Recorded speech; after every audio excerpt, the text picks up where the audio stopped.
Okay.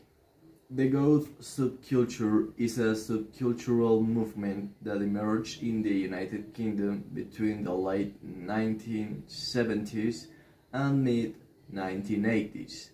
Within the Gothic rock scene, an offshoot of post punk with glam rock influences, the name Gothic subcultures derives directly from the musical genre.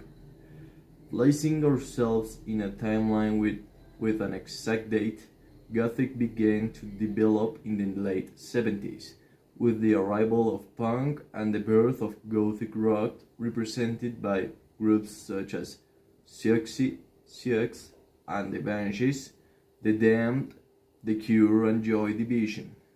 The young generations in Europe and the USA, they adopted a visual identity that went against that was established at the time, being also a derivation of post-punk, and it had its epicenter in the United Kingdom between the end of 1917 and the middle of 1980. On the music scene then, in 1982, the famous Batcave nightclub was opened, located in Soho, London, which very soon became the refugee and meeting point for the members of this nascent movement. Even the early Goths were known by the term Batcaver. Clothing styles within the subculture were initially based on punk, death rock, glam rock, and classical horror movies characters, and styles today are often eclectic. Artists who set aesthetic trends early on include 66, Patricia Morrison, Robert Smith, and Dave Banyan. The black color is the most predominant, especially in their clothing and accessories. These are inspired by medieval fashion and the romance of the Victorian era.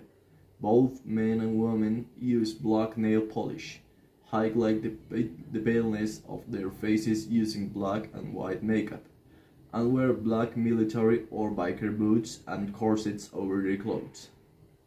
They like classical music, medieval, electro, opera, and obviously Gothic music in any of its styles.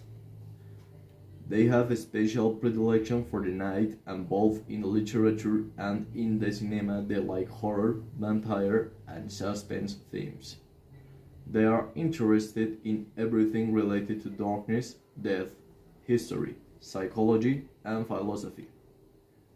As happened with punk in its time and other movements that started with music, the Gothic subculture also had its starting point in that way. Precisely, Gothic music gave rise to a broader subculture that includes artistic expressions, aesthetic trends, and cultural manifestations that indicate influences from Romanticism, Gothic narrative, horror movies, and, to a lesser extent, BDSM culture. Their ideology is not predefined as such, since they are generally apolitical and there is no fixed rules. On various occasions, they can be associated with violent tendencies due to their clothing and makeup. However, in reality, it is a predominantly peaceful culture. The members of the Gothic subculture share very peculiar aesthetics, musical and cultural tastes. Gothic and music encompasses various subgenres and styles, but they all tend to be dark. The sound appearance of Goths is black and dark. In his direct influences are death rock and punk rebellion. All these elements are mixed with the androgynous, the characteristics that define the Renaissance and especially the Victorian era.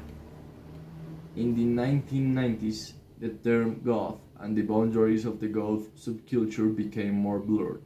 New York subcultures or urban tribes emerged or became more popular, some being related to the Gothic movement by public opinion and the media. This relationship was mainly due to similarities in appearance and aesthetics rather than ideological aspects or the music associated with these urban groups. This gave rise to a slang of their own that some Goths used to identify their members, including the following. Gothic is the most common term in Spanish and Portuguese speaking. They are really cursed Goths. Claims was a common term, and that will be all. Thank you.